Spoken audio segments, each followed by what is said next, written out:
Hola y bienvenidos a Enigma, el canal de mitos y misterios.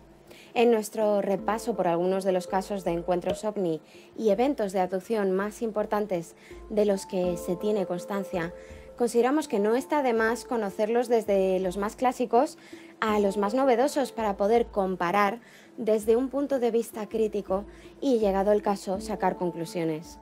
Así pues, hoy vamos a adentrarnos en uno de los casos más reconocidos de este fenómeno, por lo inusual de muchas de sus situaciones y a la vez con momentos de lo más clásico y usual en un evento de abducción. En definitiva, uno de los casos más estudiados. Para ello tenemos que situarnos en agosto de 1976.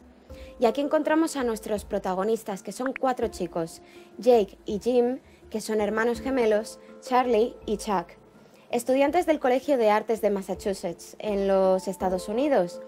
Y en esta fecha, los 4 amigos deciden que es buena idea dirigirse a la zona de Allagash, al norte del estado de Maine, que es un área rural con una fuerte presencia de naturaleza salvaje, para relajarse en la naturaleza y realizar actividades al aire libre, como acampar o pescar en sus lagos. Acaban acampando en mitad de la nada, muy lejos de cualquier reducto de civilización. No hay cerca ni granjas, y en este remoto lugar deciden asentarse y disfrutar de la tranquilidad y de la naturaleza. Y en efecto, al principio todo es relax y diversión, aunque no pueden disfrutar mucho de su viaje. Pronto comienzan a suceder cosas extrañas. Una de las primeras noches observan una extraña luz que resalta en el oscuro cielo. Hace movimientos raros y no está en una posición que tendría cualquier planeta visible en ese momento. Finalmente, y después de manifestarse durante un rato, parece implosionar y desaparece sin dejar el menor rastro. Pero las extrañas situaciones no habían hecho más que empezar. Pocos días después, deciden acercarse a un lago cercano llamado Eagle Lake, con la intención de intentar llevar a cabo una pesca nocturna, tan pronto anocheciera. Así que preparan todo y hacen una hoguera de buen tamaño, con grandes troncos, que sitúan en la orilla de este lago para que les sirva de guía y así saber cómo volver cuando acaben de pescar en la oscuridad de la noche.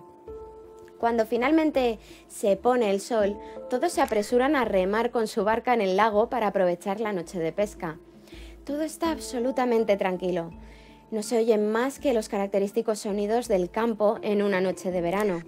Hasta que de pronto se dan cuenta de que hay una enorme bola de luz en el cielo, como de 24 metros de diámetro y tremendamente brillante, no muy lejos de donde ellos mismos se encuentran.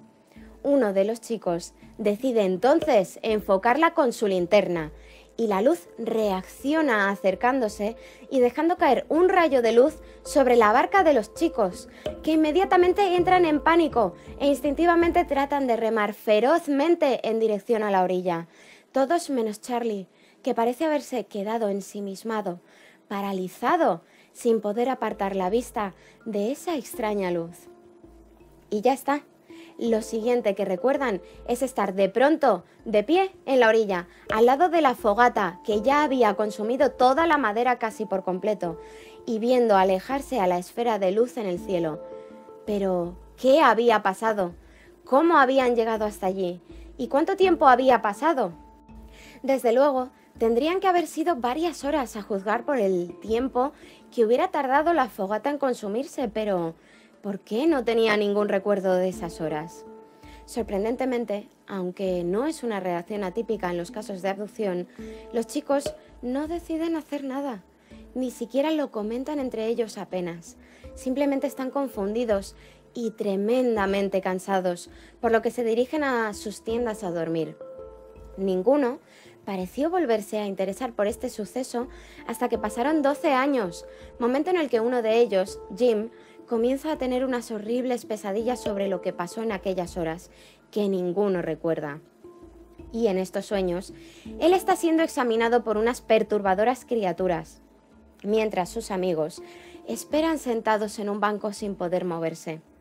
Una situación que comienza a disparar sus recuerdos sobre este suceso Y no solo los suyos, sino que como una especie de desencadenante, sus compañeros también empiezan a experimentar extrañas y perturbadoras pesadillas muy parecidas. Todos son examinados por unas criaturas grises, parecidas a insectos de largos cuellos, con unos grandes ojos de apariencia metálica y sin párpados, calvos, delgados y con 4 largos y finos dedos en cada mano. Una visión que todos consideran espeluznante. Recuerdan el temor de no querer que esas criaturas se les acerquen sin poder hacer nada para evitarlo. Jim pasó poco después a contactar con un investigador que les convenció a él y a sus compañeros para que llevaran a cabo una terapia de hipnosis regresiva. Unas sesiones de 3 horas con cada chico a cargo del profesional Anthony Constantino, que se realizaron a los sujetos por separado y durante las que los 4 chicos comentaron la misma historia, siempre aterrorizados aunque estuvieran bajo hipnosis. Un relato perturbador y sorprendente en el que todos fueron llevados a la nave que les acechaba mientras pescaban y allí, en una extraña sala, simple, fría, aséptica y estéril, como la de un quirófano, con unas grandes mesas de metal, los siniestros seres insectoides les ordenaron tumbarse. Lo hicieron mediante el uso de cierta comunicación mental, utilizando la siguiente frase en un tono muy autoritario: cooperaréis, no se os hará daño. Esto no les hizo sentir seguros, pese a que se les trataba de asegurar su integridad, así que les hicieron tumbarse sobre esta especie de mesas de quirófano completamente desnudos, para poder proceder a realizarle humillantes exámenes médicos en contra de su voluntad, mientras se tomaban muestras de diferentes tejidos y fluidos de los secuestrados y, en definitiva, se experimentaba con ellos, omitiendo completamente el libre albedrío de los chicos y haciéndoles sentir indefensos y carentes de voluntad. Y así los iban examinando de uno en uno, mientras el resto esperaba su turno, sentados en un banco en uno de los extremos de la sala. Cabe destacar que debido a la naturaleza inusual de su relato, se llevaron a cabo ciertas pruebas psiquiátricas sobre los chicos para determinar la veracidad de su historia, que concluyeron demostrando que todos tenían un pleno uso de sus facultades mentales y que eran estables emocionalmente. Y asimismo, pasaron con éxito la prueba del polígrafo y el doctor que les examinó durante toda la terapia regresiva acabó quedando firmemente convencido de que el relato que estos chicos exponían era completamente real.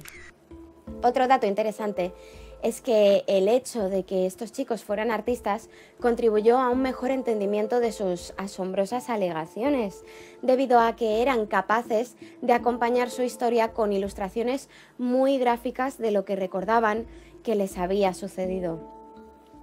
Otro aspecto a remarcar sería el de la primera manifestación de un objeto volador no identificado ante ellos en una de las primeras noches, antes de que tuviera lugar el evento de abducción en sí, lo que podría sugerir que sus captores ya estaban siguiendo a estos chicos, ya estaban marcados con anterioridad o habían sido seleccionados para ser las víctimas de la abducción cuando llegara el momento oportuno para estas entidades.